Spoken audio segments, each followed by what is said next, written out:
Lisa G is here. She's got some headlines for us from the Howard 100 newsroom. Lisa?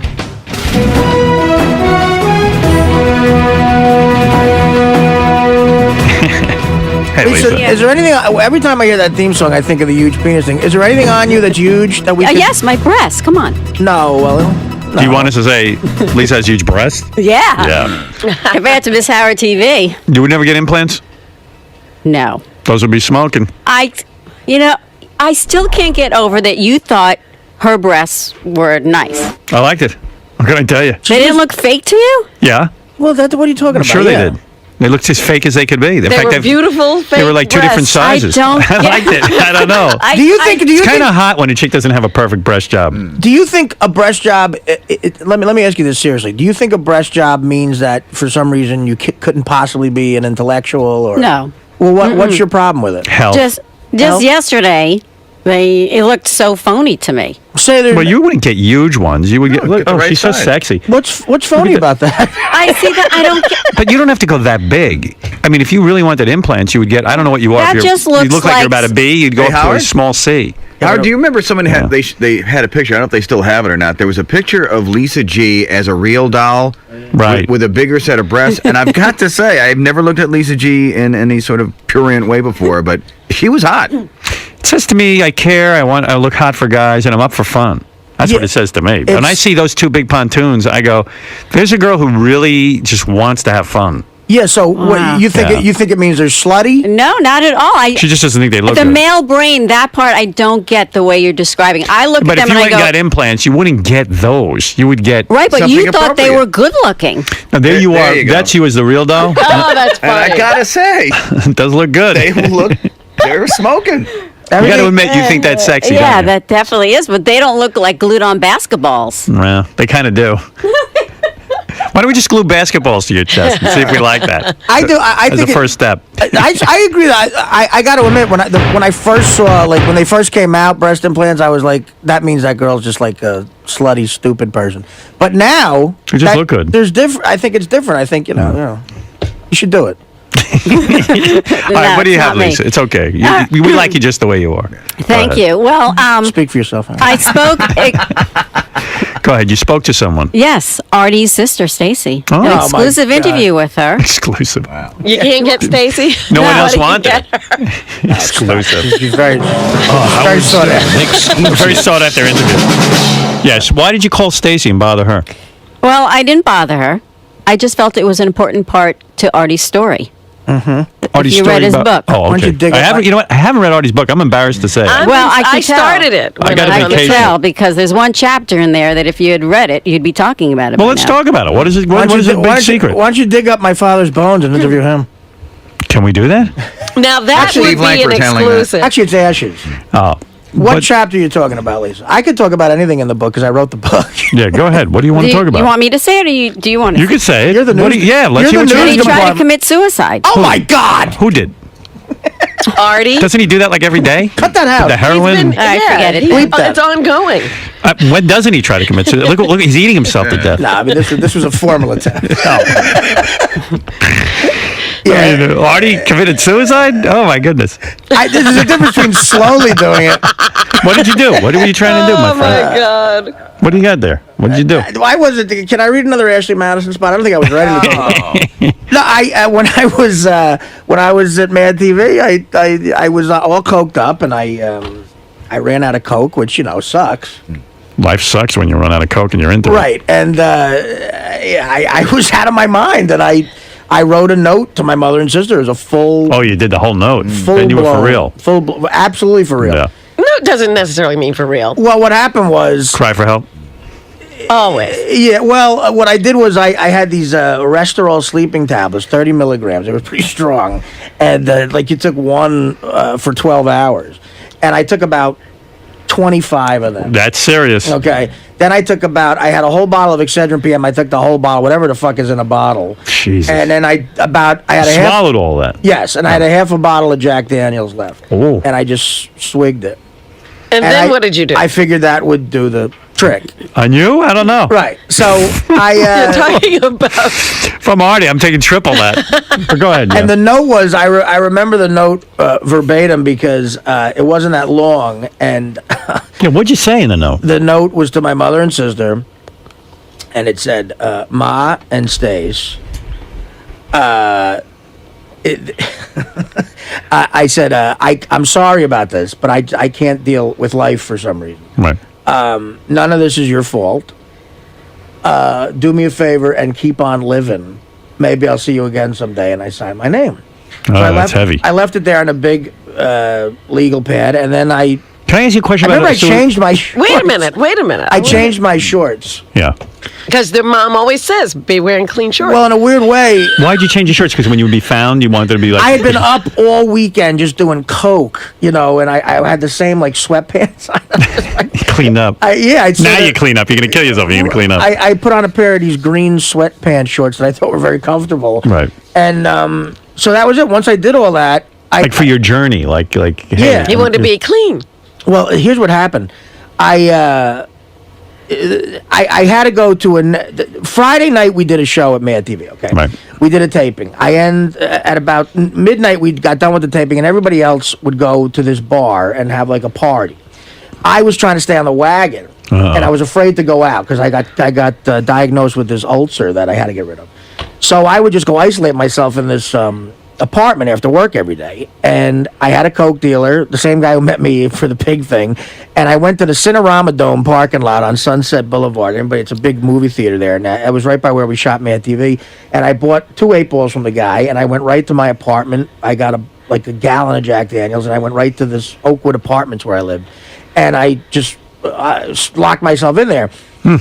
Saturday morning, I got a delivery from Mad TV of all the new sketches we had to read Monday morning. And you had to read about 14 sketches.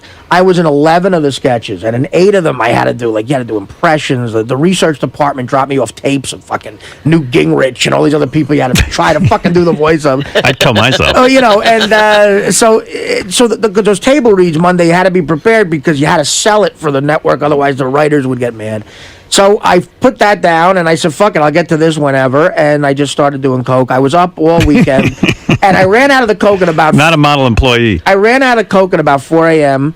This is him staying away from the party so he doesn't fall off the wagon. Yeah, I like that. Well, I couldn't have anybody see me doing it.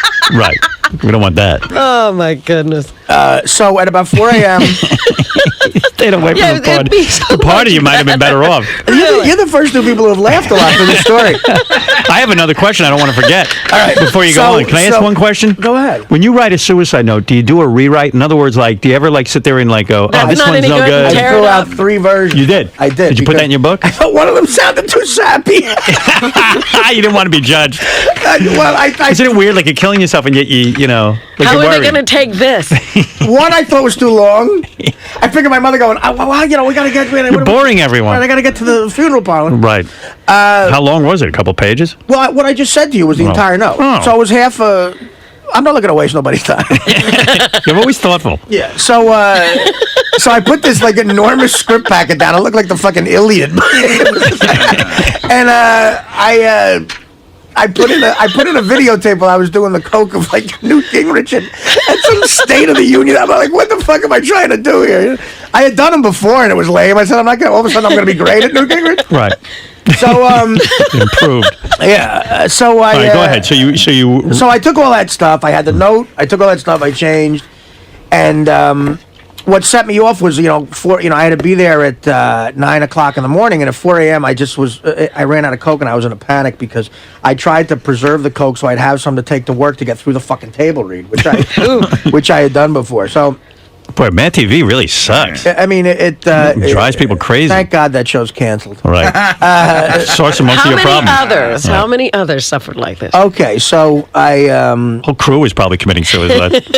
well, had their- Would have been like one of those Jonestown massacre things, We where worked- you all take Kool-Aid together. Fox had the idea to do 8 shows in a row without taking a commercial break to get one up on Saturday Night Live. It was actually a smart thing because the audience they took away in that first 8 weeks, they said, is what kept it the fuck on. Right.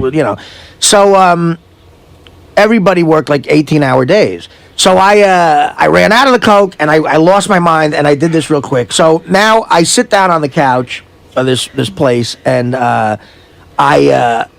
start to get this crazy sort of morbid curiosity of God, I'm gonna find out what happens when you die. This is Right. like I saw Taking your pills, you're all set. I sat down and I said, well, this is going to be great. Like, in a way, I was excited. All these people throughout history. Like, what happens when you die? You know, This is going to be your journey. Yeah, you just, am I going to see my father? Or am I going to meet Babe Ruth? Am I going to meet Hitler? Where am I going? Same thing is you're not going anywhere. Right, exactly. Am I going to just get eaten by worms or whatever? Right. So the drugs started to kick in. I get a little high, and I remember the last thing I remembered was I looked at my arm, and my arm started shaking really crazy, uncontrollably, and I was like getting a little high, and then I guess I passed out. The next thing I remember is I was in my friend David Herman's car. He had a convertible. He was a kid who was on the show with me, and we were on our way to St. Joe's Hospital in Burbank, and I was all blurry and everything, and I can remember him saying, Artie, it's fine now, it's over, you can go back to New York, everything's okay, you're gonna be all right. And then I didn't know, and then I went back to being passed out, I guess. The next thing I remember is a nurse putting a catheter in me at St. Joe's. That'll wake you up. Yeah, right. That's the wire up your penis. Right, at intensive care. Now, why no ambulance? What happened? well, Yeah, I want to know. How did they find you? here's what happened. I was never late, ever. For the entire time I was there. Always loyal. I was never late. Right. And like everybody else was at least a little late sometimes. I was always there, and I always knew my lines. I was always ready. And that saved my life because there were two stage managers that they employed. The first AD was this guy, Josh Berger, really good guy. And the third AD was this girl, Tara, beautiful girl. Like I had a crush on her. She was one of the most stunning, beautiful chicks I ever met, and she was very nice. And the third assistant director's job was to wrangle the cast. Like it's her job to get you there on time. Right. They come to your dressing room and everything. So Tara goes up to my dressing room. I'm not there. When I'm 15 minutes late, she goes to the guy, Josh. Now, this is a story I was told. Right. Because I don't remember it. You were on your journey. She says to Josh. He was checking out death. You were waiting to meet Hitler. You know what's fucked up? I didn't even have one of those things where I was dead for 10 minutes and Right. saw light. Like didn't I see anything. I didn't have any Passed light. out. Right, I passed out. No good stories. So they say, this is odd, he's not answering his phone. And I didn't have a cell phone at the time. That was in the infancy of cell phones. I didn't have one. So she says, I'm worried about him. So she convinced Josh to go to my apartment. So Lucky. they drive to my apartment. They're knocking on my door. They say I answered the door. They say I was like stumbling, and I wow. They immediately come in. They see the pills. They see the note. They don't know what to do. They called my friend David Herman, was my best friend. Hollywood's so weird. Like they don't know what to do. Like, Well, they call an also, ambulance. they also called 911. Right, okay. So They expected him to be passed out from booze or something. Right. They didn't expect to see a suicide. right when they saw that, they If that saw. happened to me, I'd call the Olsen twins. I don't know what happened. They were only like 6 years old. At the Oh, time. you couldn't call them at that point? Yeah. Someone like the Olsen twins. I don't know what they called first, but they did call 911 and they called David. Right. David rushed there, and he was there before the ambulance. And he took the suicide note. He said, well, let's see what Artie wants to do about this, because they were trying to worry if I was going to be fired. They didn't know what to do. Right. They were trying to protect They you. were trying to be friends, right? So David took the suicide note and put it away. So no sort of authorities ever saw that. He then put me in his car and drove me as fast as he could to St. Joe's. He beat the ambulance, and Right. that's how I got there. Wow. So I woke up, and when they put the catheter in me, and all these people were around me, I saw my friends. I saw the director, this guy John Blanchard, was So all those pills didn't even kill you. didn't kill me. Wow. I In fact, you probably would have just Did you slept get it a off. good night's sleep? Yeah, that's the. I mean, you probably would have just woken up at some point, don't you think? I mean, there was no- maybe a doctor could say maybe it eventually would have killed me. I don't know. I don't know. How long had you been? Like, how long had you been since you'd taken the pills? I Like, took the pills at about 4 a.m. You said, right? Well, it was 4 a.m. when I decided to do this. I I see. waited a couple hours. But I probably took them at about 7-ish or something. oh my God! Oh, so you'd only had them in your system like 2 yeah, hours. an hour. I'm sorry to bug you right now. She's disappointed. So This was no attempt. He knew he'd be late. Well, they do say that. I assure you I wanted to be dead. Were you Now I wish I disappointed? was dead again. Were you disappointed when you woke up in the I hospital? was and like, fuck, I'm still here. were you? And I didn't see anything. Yeah, and I didn't see any light. But were you really angry that they had saved No, you? I was. It started an incredible depression. Uh-huh. Of course, insanely, they put the catheter in me, and then I don't remember anything. I guess I passed out again. I woke up again at about 4 o'clock the next morning, alone in intensive care at St. Joe's, with this enormous black woman reading the Bible next to me. Did you ever think maybe you did die, and this is. Yeah, I was going to the say, other do you side? think this was hell. real or Like was when this? Yes. when you die, an enormous black woman reads to Howard, you. you have no Read the idea. Bible to you. I've told shrinks, I'm like, maybe I died, and because ever since then, I'm telling you, ever since then, Norm called me for dirty work. Dirty work led to a sitcom. The sitcom and Norm led to you. Right. Like You went to heaven. What was your dream? To get on the Howard Stern show, to be with Norm, to be in the movies. You think you're fucking So around you right might now? be. I want to tell you something. I think I'm in heaven. You are. You died! I never wanted to tell you. We're all dead. God. Yeah, This is I'm not gone. real at all. That's why we're laughing. Oh, And thank Fred- you, Robin. That explains it. And you know who Fred is? Fred's Fred. I always knew Fred would be Fred. Who the fuck is Benji? Nobody. No, so I'm telling you, man. After I got on this show, I said that to her. I've tried to go to shrink. Right. I said I'm like really fucking convinced sometimes when I really think about it that I died and I in died heaven. 20 years ago. Oh, okay. Yeah. What happened? Now Artie's confused. He's like, well, maybe he's for real. Yeah. So. Yeah. So anyway, so you. I'm pretty sure that's not the case. Right, so So, you- I. How would you know? just walk in front of a car, you'll know.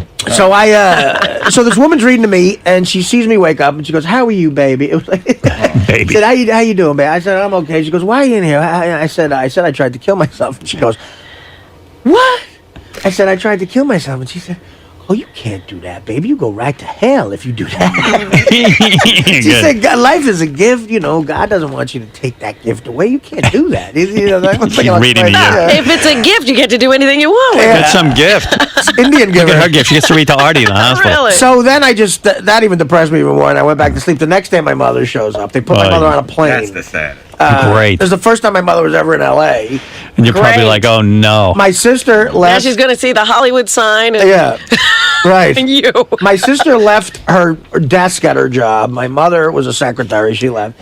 They get on a plane, and my mother, God bless her, she kept her composure. She walked in there. David Herman gave her the note and said, "Look, this is what was there." And so they left it up to me if I wanted to tell like a counselor that it was suicide. You know? Right. My mother thought it was best to tell the doctors that that was the case, so they immediately then they came in and strapped me down and took me to the fucking Cedars-Sinai psych ward. As soon Good as decision. They found that it was a suicide. Yeah, so my mother and sister are trying to drive this ambulance. These two ambulance drivers were drinking Old Granddad while they were driving the ambulance. I swear to God. Everybody's nuts. And they're like, They didn't give you any? It's like a movie. they're like swinging it. I'm strapped down in the back. I'm going from side to side. My mother and sister are trying to follow the fucking ambulance to Cedars-Sinai. They get there. They bring me up to the psych ward. They interview me. They put me in. And this is when. Hey, can I ask you a question? When you were in the psych ward, did they ever diagnose you as like bipolar or something like that? Because you kind of sound. They diagnosed me as being clinically depressed. That was Right. the diagnosis. And they But not- put you on a bunch of drugs, right? They put me on. The first thing they put me on was lithium, and then this thing Depakote. Before I got to a shrink who prescribed anti. Is that considered a mental illness? Yes, You're absolutely. mentally ill, right? I'm considered mentally ill. Right, okay. Society thinks I'm mentally ill. Right. But wait a minute. It's a temporary illness, this depression. They say you can. It's curable. yeah, it's not like schizophrenia. He's very close to being I'm not cured. schizophrenic. You're not schizophrenic. You're not bipolar, but you're depressive. That's what they said. You're a depressed yes, person. I'm more prone to depression. Okay. So so this woman says to me, now I'm checking into Cedars-Sinai psych ward probably about midnight. Right. My mother and sister stay all night in the waiting room, and then they went over to Jerry's Deli. My mother's classic. She goes, my mother went and got me like a bacon, egg, and cheese sandwich, an enormous sandwich. She goes, I think this will cheer you up. Like the next morning, that's what we dear. ate. But, and it did cheer me up. Right. But the woman says to me when I'm checking in, okay, listen, here's the policy here. You're going to have a room. There's no one in the room right now. But there's a lot of people on this floor who are patients. You can't lock your door. There's nothing sharp in the room. There's no mirror. Don't be looking for any of that. The orderlies walk by the room every once in a while. Right. And they check to see if you're okay. There are a couple of people who are here like almost for life, and we know they're harmless, and they wander around sometimes. Sometimes they wander into your room. Just know if there's another patient in your room, he's harmless. His name, I said, well, who is this guy? He said, there's a guy who wanders around. He's an older gentleman. He's harmless. His name is Gus. Gus. She said, if Gus walks into your room, don't be scared. Just say hi to Gus, and he'll say hi to you, and he'll leave. So I'm like, all right. What a whatever. life. Right. It's just, so, Because I'm wondering, what do you see when you walk into a mental ward? Yeah. you see, it's me and Winona Ryder. So they send me into a room. I get my own room, and I sit there, and there's not a mirror, but there's like this metal wall, that has all these scratchings on it and words of all these other nuts that were there, like stuff like I want to kill Madonna. The nutty people love to write. Well, I mean, They're always writing. like there was a like one said You know you're mentally ill if you love to write. Yeah. one said I want to kill Madonna. Yeah. And I said the next day in group, I said, did you tell Madonna about the last guy that was in here? There's a thread on They her said life. one every 4 patients wants to kill Madonna. What did you write? Kill all posers? I didn't write anything. I should have. So about 5 in the Should have morning. written down, I want another bacon, egg, and cheese. Well, about 5 in the morning, sure enough, I can't sleep. Gus walks in. Oh, okay. And he just because he goes, "You're new," and I said, "Yeah, I'm new, Gus." He goes, "How are you?" I said, "I'm in bad shape." And he sat down on the other bed, and I probably had the best conversation I ever had in L.A. I took Gus it. probably needs to be let go. I talked to Gus for about an hour, and he goes, Is he's whacked out? It's like Beetlejuice? Or? Yeah, well, he knew the number for suicide. I guess there's some sort of number. He goes, "What'd you do, at 138 or something like that?" And I said, "What does that mean?" He goes, "You trying to commit suicide." And he tells me about how his family fucked him over, and quite frankly, I saw his side of things. Right. It was very peaceful talking to Gus, and I said goodbye to Gus when I left. The next day, I went to court, and the judge released me to New Jersey. This is when the two guys who ran the show, Adam and Fax, they were the two guys who created the show. They treated me like a kid of theirs. They said, "You go get better. You'll have a job here forever." And so Adam and Fax, if you're listening, I know they're big Stern fans. Thank you. But John Blanchard, the director, did the same thing. David Herman, Nicole Sullivan, Orlando Jones, my roommate eventually, they all saved my fucking life because they were so understanding about it. But this is when Quincy Jones did something that was so unbelievable. He produced the show. So I had met him 3 times, once at the screen test, which was nerve-wracking. And he found me before I went to New Jersey, and he gave me a big fucking hug. And he said, "Look, man," he goes, and he did that jazz talk. He's one of the few guys that can get away with that. Right. He goes, "Listen, man," he goes, "You's a funny cat, man. I like you, you know." You's a funny He cat. goes, "You's a funny cat." He goes, Maybe Quincy Jones gets some grammar lessons. Well, Go ahead, you know, it's I like think he knows the real grammar. Right, I He just think doesn't use He's it. like Oprah. He wants to be cool. Yeah. I think he is cool. Yeah. So he said this was so surreal what he was saying to me. He goes, "You know what? Drugs is fucked up, man, and they fucked up a lot of people. I know a lot of people in music. The drugs that it takes their lives." He goes, he said, "Miles Davis, it took him years to get off that shit, you know." And he goes, I toured with Billy Eckstein when I was a kid, and a lot of people in the band was into that shit. But creative people like that shit. You got to get that out of your head, and you just got to do your work." And he goes, "When you come back here, you're gonna have a job. Anybody fucks with you, call me." And he gave me a big hug. Right. So I left. I told my mother. Seems like the drugs made you closer to Quincy. Well, in a way, Yeah, actually got you an audience. Yeah. Well, he's the guy. Well, I won't say what he said about something, but he wrote the Sanford and Son theme song, Right. which this is the greatest story he ever told me. He said Red Fox. He said Red Fox called me over and said he did a show about garbage, and I said, "What is it about?" He goes, "About a garbage man." He said, "I need a theme song." So I sat down and he goes, "I wrote that song in about 20 minutes," and I started to sing. It's the greatest theme song ever. Right. So that's the kind of sort of genius you're dealing with.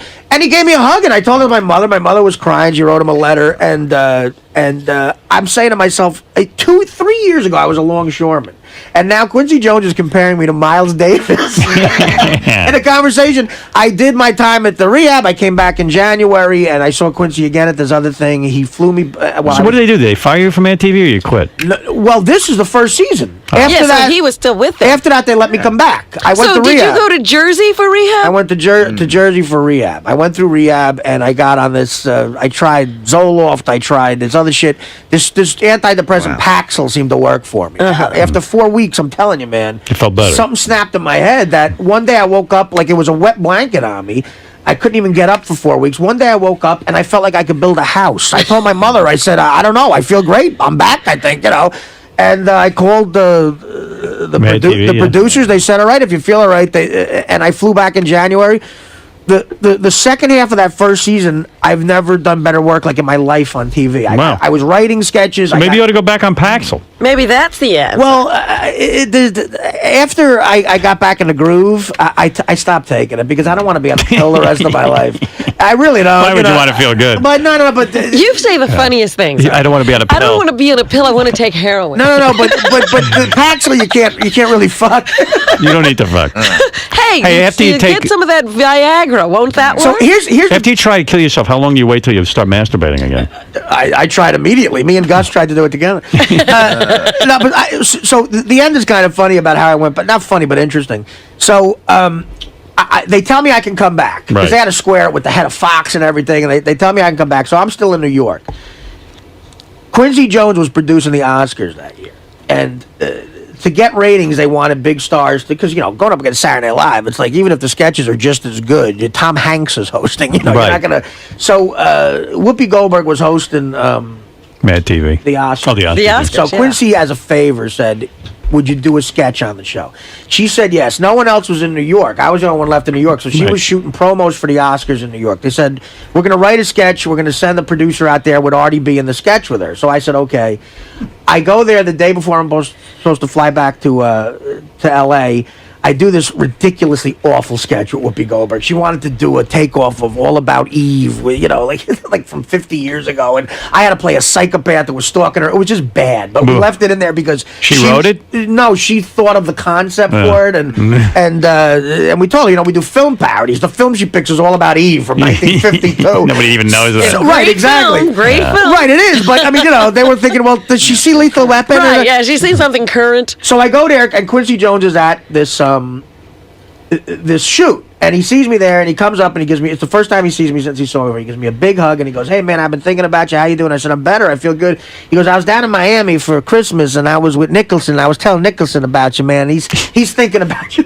I said, "Jack Nicholson?" He said, "Yeah." He's thinking about it. That's what he said. Yeah. They're all thinking about Artie. So he goes, "How you getting to L.A. tomorrow?" I said, "I got a plane ticket. I'm flying." He goes, "Fuck that. Cancel that. We got the wings, man." I said, "What do you?" He goes, "We got the wings. We got the jet from Warner." Do you ever want to Brothers." shake him and go, "Can you just talk normal so I know what you're talking about?" I got the wings. Well, maybe I'm doing it. Well, I don't We know. all get on the same page. Yeah. So he goes, "We got the wings." That's what he Yeah. said. So I said, "Sure, I'd love to come."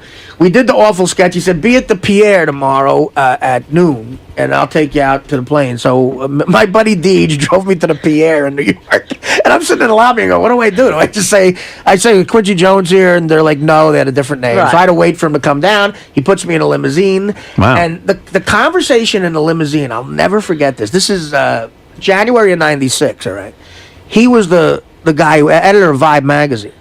So he's talking to the guy at Vibe magazine. He goes, "I'm gonna put those two motherfuckers on the cover," but he goes, "I'm telling you right now, they're into some serious shit, and both of those motherfuckers are gonna end up dead. They're gonna kill each other."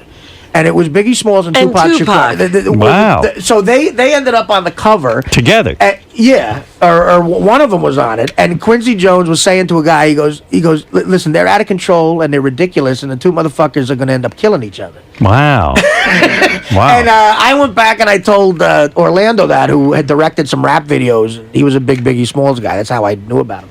And he goes, "Yeah," he goes, "Apparently that gangster stuff they're out of control with that, with shooting and stuff." And fucking 8 months later, Tupac was dead. And then Wow, that's weird. it was just like, I'll never forget Quincy, that. Quincy's like He's tied in. He should do police work. He just seems like a real smart guy, Right. And I mean, look, the guy helped save me. It's just He was good to you. It's an interesting story, Yeah, and he it was is. good to me the way you've been good to me, and a lot. So that's what I've had a lot Lisa's of- talking about. That's the That's the her chapter? big chapter.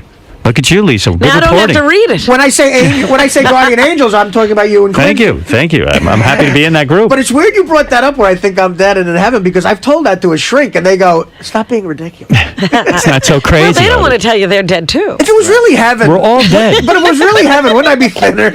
No, No, because you're trying to keep it real. heaven. Why would you waste your time being thin in heaven? Hey, Yeah, well, I you can- saw Saving Your Life. You get to eat anything you want. Yeah, right, and not get heavy. Lisa, excellent report. Now, do you have anything else? I'm exhausted. Yeah. What else? Anything? Wow. Well, we'll have interviews with Stacey all day long, so you can listen to that. And part of the reason people always say to her, "Why don't you just let go of your brother?" Then it'd be no And fun. she said, Who's going to pay for the shore house? "Stop that!" People say that she's not having her own life because she's so concerned about Artie. No, don't lay that on. I don't- Did she say that? She said people say that to her, Oh. that she needs to let go. My sister doesn't lay anything. I mean, she's my sister is someone else who saved my life. I have no problem with my sister. And the thing is, her. Do you think that's true though? That she's so She's- concerned about you? I'm that, worried Not about having it. a life? I worry about it. Sure, absolutely, I worry about it. That's why I paid for all their shit. Right. It's a good deal. I throw money at situations.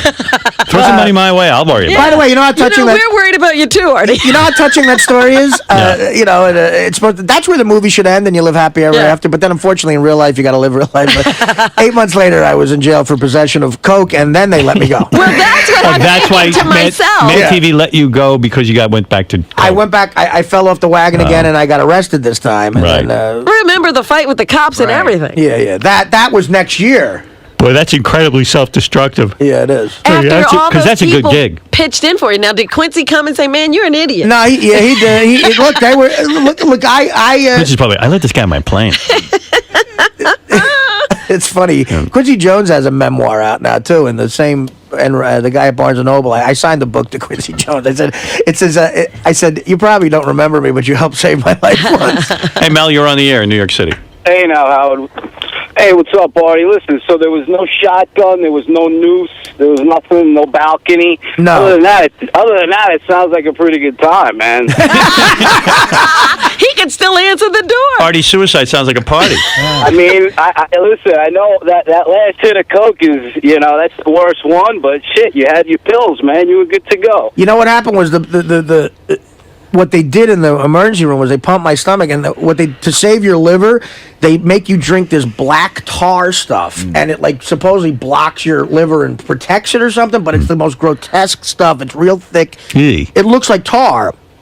Oh. So when they were putting the catheter in me, there was a nurse that kept saying to me, "You can't go to sleep. You have to drink this." So I kept drinking it, and I looked like I was in a minstrel show. It was all over me, and It's actually supposed to be charcoal, I think they put. That's what it yeah, is. It's charcoal. Yeah. Right, exactly. That's what. Yeah. But it was like melted, and it looked black. And Hey, Marianne from Brooklyn's on the phone. Go ahead. Howard, I love Artie's book. I love your forward, Artie, and I get getting a deeper feeling of how you really are. But I'm saying to myself, when your father went through all that turmoil, being so sick, how could you jeopardize your life and not want to live and do those things to you when you know how sad it is to be sick, Artie? But I love your book, Artie. All right, thank you, Marianne. That's know. too many Well, listen, questions. We all ask the same question. those questions are very logical. I Right. wish I knew these. Lisa G, go ahead. Yeah, well, I also spoke to David Herman, who saved Artie's life. So we'll It's like have 50 that guys too. who all saved Artie's life. I know. Get in line. It took a committee. David, by the way, after Mad TV went on he's in that great movie Office Space. He plays a guy called Michael Bolton in Office Space. Oh, Michael Bolton, is that who that is? Yeah, he's a All right. real talented guy. All right, thank All you, right. Lisa G. You're welcome. Awesome. Lisa G, hard on the. The whole Artie, it's Artie news all day today. I thought the big story was Lisa G won't get breast implants.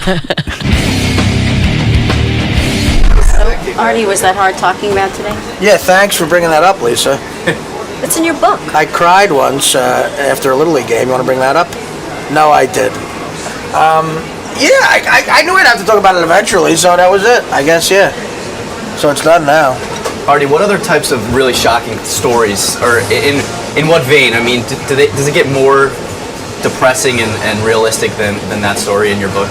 I thought at one point my sister had gone out on a date with a black guy, but then that turned out not to be the case.